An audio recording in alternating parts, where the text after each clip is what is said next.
tá num nível tão louco. ChatGPT, de dar respostas. O Midjourney, que é um que faz imagens, pinturas. Eu tô assustado. O Silvio Santos cantando Sultans of Swing, não é? Daqui a pouco vamos pegar uma palestra dela e vamos colocar ela falando em espanhol. certeza. Não, já tem tecnologia para fazer isso. A boca mexendo, você falando espanhol com a sua voz. Não é assustador isso? Porque eu acho, se a gente extrapolar daqui uns 10 anos, como que a gente vai saber o que é real e o que não é real? Qual é a verdade? Olha, eu acho que isso já está acontecendo na vida real, e não é pela inteligência, não. Eu acho que hoje já tem pessoas que vivem vidas virtuais e não sabem mais viver na vida real. Ela acredita tanto naquela vida que aquilo é a vida dela. Aquilo é a vida dela. E eu acho assim, eu acho que a gente vai se adaptar. Eu acho que tudo está chegando, a gente sempre estranha de cara. Eu acho que a gente tem que saber usar. A minha equipe tem a garotada que está muito mais ligada nisso. Tanto que o Gabriel criou a Biazinha, né? Que é dentro da inteligência artificial. Ele vem nutrindo ela pelo menos um ano. Bota ela para ler todos os meus livros, bota ela para assistir todas as palestras. Ela está melhorando bastante. No início, eu chegava assim, não, porra, mas o que ela respondeu isso? Não, tá demais. Eu não responderia assim. Não responderia, mas ela está chegando perto, né? Eu acho que a gente vai conviver com essa coisa. Eu só tenho muito medo se a gente, por exemplo, a gente tem uma faixa etária que, graças a Deus, a gente escolheu as coisas que a gente queria, a gente consegue fazer o que ama, a gente não vai ter muito problema, porque a tecnologia vai acoplar a isso e deixar a gente fazer mais e melhor. Também acho. Mas eu acho que quem não tem ainda essa estrutura de saber o que quer, de estar muito pautado na vida, vai se perder nesse meio. Eu acho que vai se perder. Meu filho tem 6 anos. As pessoas que vieram aqui falar sobre tecnologia, eles falaram que meu filho vai trabalhar numa profissão que nem existe ainda. Que nem existe, não tenha dúvida. Não é louco isso? E outra coisa, seu filho com 6 anos, ele vai ter pelo menos 5 profissões ao longo da vida. Que é diferente da gente, né? Ou dos pais da gente que tinham uma profissão para a vida inteira. Por exemplo, você estava falando de concurso público, vai ser um privilégio de estabilidade para aqueles que optarem por isso. Fora isso, o mundo vai estar eterno movimento. E a gente tem que entender que esse movimento tá tudo bem.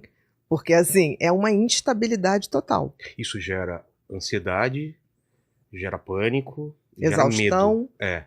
E possivelmente depressão, dependendo do grau. O que você fala para as pessoas que já estão sofrendo isso? Porque isso já está acontecendo. Já ela tá vendo a profissão dela sumir. Já tá Dublador. Tá vendo que, cara, ele vai ter que achar um jeito de uma outra profissão ou como se adaptar à inteligência artificial. Mas olha só, a gente sempre na história da humanidade a gente não teve que se reinventar. Cobrador de ônibus, frentista, daqui a pouco não vai ter, em vários lugares não tem. Exatamente, o caixa de supermercado, quantos lugares a gente vai... O cara que apertava parafuso, aí tem uma máquina, tem um robô.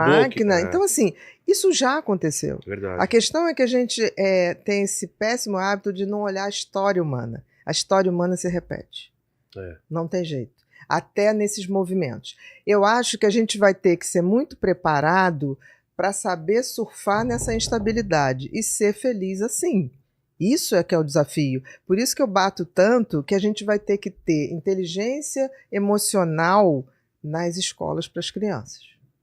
Porque se a criança sabe o que é ansiedade, o que gera ansiedade, o que para ela é gatilho de ansiedade, ela vai aprender a administrar, porque ela aprende a andar de bicicleta, de skate com muita facilidade. Claro. Então, está na hora da gente ensinar para as crianças funcionamento cerebral, o que faz bem para ela, o que não faz. Porque a gente trata a criança como se a criança fosse burra.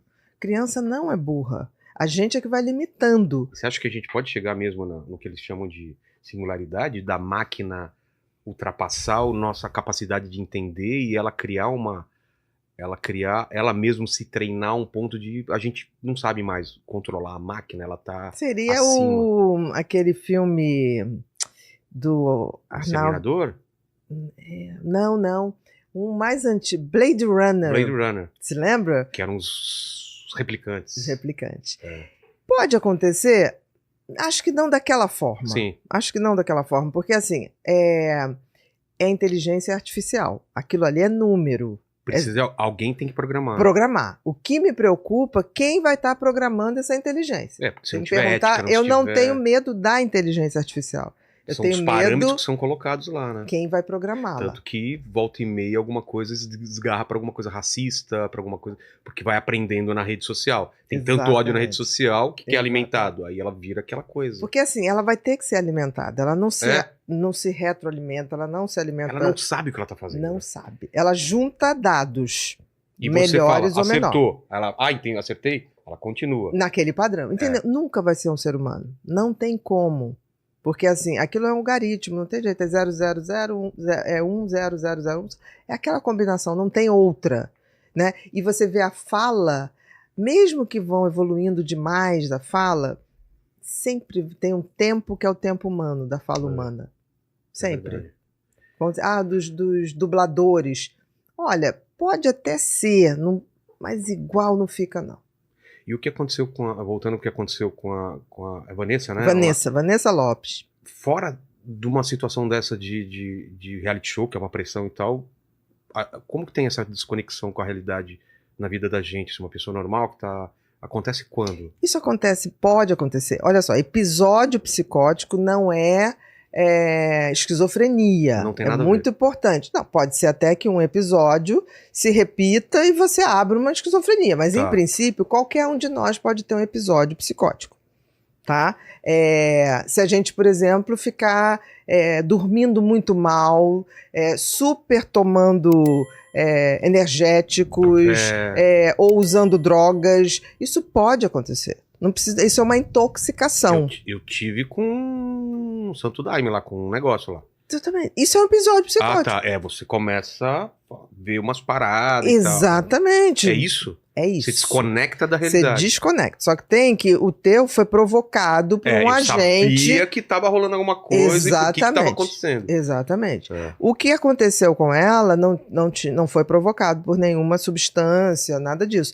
Mas foi pela essa questão de, eu acho, a realidade se impôs a uma geração que só conhece a realidade virtual. Se você tem um filho que tem TDAH, redobrar a sua atenção. Por quê? Porque os estudos mostram que o TDAH tem maior tendência em se envolver com vícios de substâncias e também de comportamentos viciantes, como pornografia, vício em videogames, em jogos de azar, justamente porque esses vícios liberam dopamina.